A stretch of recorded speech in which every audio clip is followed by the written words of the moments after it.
एक कमेंट आया मेरे पास और उसमें पूछा कि सर आप महिलाओं के बारे में ज्यादा बोलते हैं, मतलब फेवर जो है पतियों को करते हैं, पत्नियों को नहीं करते हैं। मैंने उनसे स्पष्टली कहा गया, मैंने कहा ऐसा कुछ नहीं है कि मैं पत्नी का नहीं करता हूं, पति का नहीं करता हूं। मैं फेवर उस व्यक्ति का करता हूं जो सही होता है। जो गलत होता है या फिर जो पिस रहा है बेचारा, इसके फेवर में कोई कानून नहीं बना है और महिलाओं के लिए तमाम कानून बना हुआ है। तो मैं उसका फेवर कहां कह रहा हूं, मैं तो उसको वो रास्ता दिखाता हूं जिससे वो बेचारा बच जाए, ताकि वो किसी आत्महत्या जैसे करने जैसे अपराध से वो बच जाए। बस इसलिए थोड़ा सा मैं आपको उस रास्ते पे दिखाता हूं, ताकि आप जो है किसी प्रकार से कोई ऐसी गलती ना कर दे जिस वजह से आपका परिवार आपके ना होने पर बहुत पछतावा करे। मैंने फिर इनसे आगे बात हुई और मैंने फिर पूछा, मैंने कि अब छोड़िए, बाकी का बात छोड़िए और अब ये बताइए आपकी क्या दिक्कत है, आपको क्या प्रॉब्लम है। तो उन्होंने बताया कि सर मेरा पति मुझे रखता नहीं है। मैंने क्यों नहीं रखता है, तो वो कह रहे कि सर मुझे मायके में छुड़ गया है और मैं मायके में पिछले 3-4 महीने से रह रही हूँ और मैं बहुत ज्यादा परेशान हूँ। सर मैं कहा परेशान क्यों हो आप, अब आप मायके में हो तो मायके में क्या परेशानी है, मेरे में मायके में आपको सबसे ज्यादा सुख मिल रहा है। तो कह रही सर बहुत ज्यादा कौन बेटी होती है, जो कौन लड़की होती है जो मायके में रहकर उसको सुख मिलता है, उसको दुख मिलता है। तो मैंने कहा फिर ससुराल चले जाइए, आप ससुराल में रहो आराम से। तो सर ससुराल में मुझे रखता नहीं है। मैंने कहा क्यों नहीं रखता है आपको, तो क्या सर वो मुझे खाना नहीं देता है। मैंने खाना खाना कौन देता है, खाना बनाता कौन है। तो वो कह रहे सर खाना तो मैं ही बनाती हूँ। तो मैंने कहा फिर खाना का आपको कैसे नहीं देता है, वो कैसे अलग से दे दे, अलग से कुछ कोई स्पून लेकर आए जिससे आपको खाना खिलाए। वो आप खाना बनाते हो, सर मुझे 3-3 दिन खाना नहीं दिया जाता है। मैंने कहा अच्छा 3-3 दिन खाना, ऐसा होता है कभी कि घर में सास होगी, ससुर होगा, उनको भी खाना बनता होगा। 3 दिन अगर आपको खाना नहीं दिया जा रहा है तो इसका मतलब वो भी खाना नहीं खाते होंगे। 3 दिन का मतलब बहुत बड़ी चीज होती है। तो वो उन्होंने कहा सर मुझे खाना, मैं अलग रहती हूँ उनसे, सास ससुर से अलग रहती हूँ। तो मैंने कहा सास ससुर से अलग रहती हो आप, मैं फिर भी आप जो है आपको खाना नहीं बना दिया जा रहा है, आप खाना बनाती हो तो आप खाती नहीं हो। तो कहा सर वो खाते तो है लेकिन खाना घर में सामान नहीं है। तो मैंने कहा आप अलग रह रहे हो तो फिर कितने दिन से अलग रह रहे हो। तो उन्होंने कहा कि सर मुझे 1-1.5 साल हो गया। तो मैंने कहा अच्छा, और माता पिता से सास ससुर के साथ क्यों नहीं रहती हो, कि सर वहां पर लड़ाई झगड़े होते हैं तो इसलिए मैं अलग रहती हूँ। तो मैं कहा आप 1.5 साल से अलग रह रही हो, तो 1.5 साल से आपके पास सामान नहीं है खाना बनाने के लिए। तो सर खाना तो बनाने के लिए सामान तो है लेकिन वो खाना देते नहीं है। मैं देते कैसे नहीं है आपको, रोज खाना बनता है या 3-3 4-4 दिन या गैप में 1-2 हफ्ते बाद बनता है खाना। तो सर खाना तो रोज ही बनता है। तो मैंने कहा प्रभु आप कैसे हैं, कैसी बात कर रही हैं आप, जब खाना रोज बनता है तो खाती क्यों नहीं हो, और वो खिलाएगा आपको, कैसे खिला रहा है आपको, कैसे खिलाएगा आपको, आप खुद नहीं खा सकते हो क्या, जब खाना खुद बना रही हो तो खुद नहीं खा सकती हो। आरोप लगाना है फिर जबरदस्ती, बस आप ससुराल में सास ससुर के रह रही हैं तब वहां पर सुख नहीं है आपको, अलग कर दिया वहां पर सुख नहीं है, अब मायके चले गई है तब सुख नहीं है, तब भी शिकायत हो रही है। और फिर उसके बाद उन्होंने बताया कि सर मैंने मुकदमे कर रखे हैं। मैंने कौन कौन से मुकदमे कर रखे हैं, कि सर मैंने दहेज का कर रखा है मुकदमा और घरेलू हिंसा का मुकदमा कर रखा है। मैंने घरेलू हिंसा आपके साथ हुई, तो कि हाँ सर हुई, कैसे हुई आपके साथ में, कि सर मुझे 3-3 दिन खाना नहीं आता, बार बार वही रिपीट सेंटेंस के 3-3 दिन तक मुझे खाना नहीं दिया जा रहा। घरेलू हिंसा का मतलब कहीं मैंने कहा मारपीट आपके साथ हुई, कि सर मारपीट तो नहीं हुई, मुझे रखते नहीं है।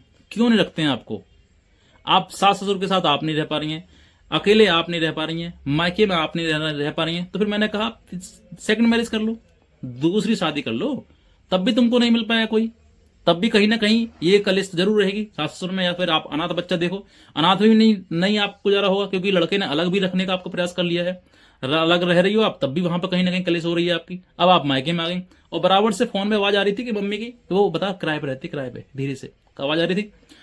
तो मैं ये अब बार बार ये सब चीजें आ रही है सामने कि लड़की को हर प्रकार से खुश रखने की कोशिश की जा रही है। एक लड़का जो अपने माता पिता से अलग होकर, न्यारा होकर वो किराए पे रख रहा है, और किराए पे भी एक कलेश हो रही है कि साहब वो मुझे खाना नहीं देता है। आप सास ससुर में साथ रहते तो मान भी जाती है साहब सास ससुर मना कर रहे हैं।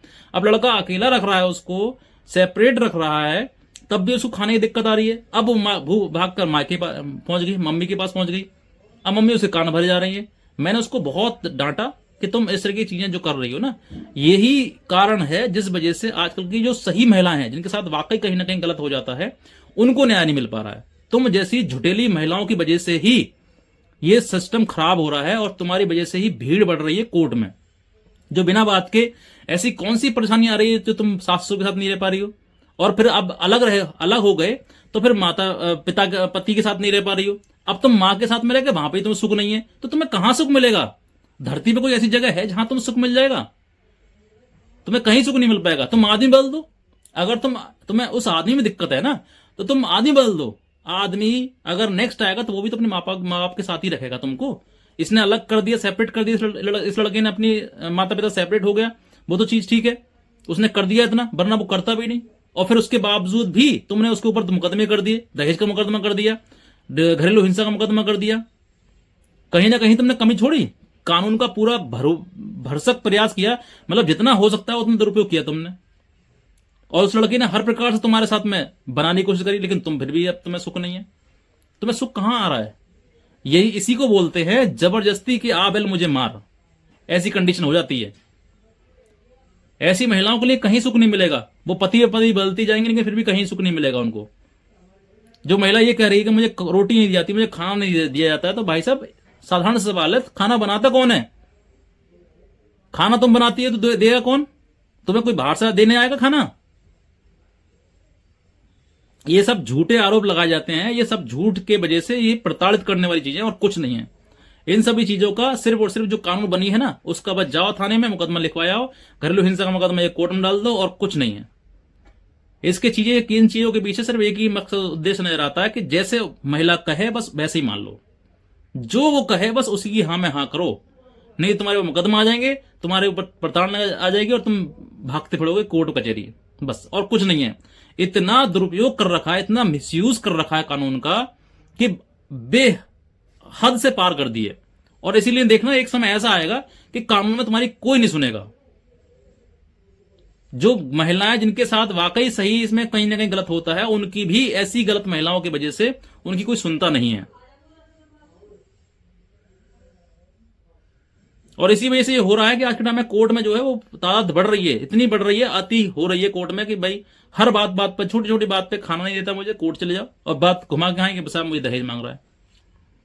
और जो कहीं से ले कहीं तक दहेज वाली बात कहीं होती ही नहीं है, लेकिन नहीं, दहेज मांग रहा है मुझसे।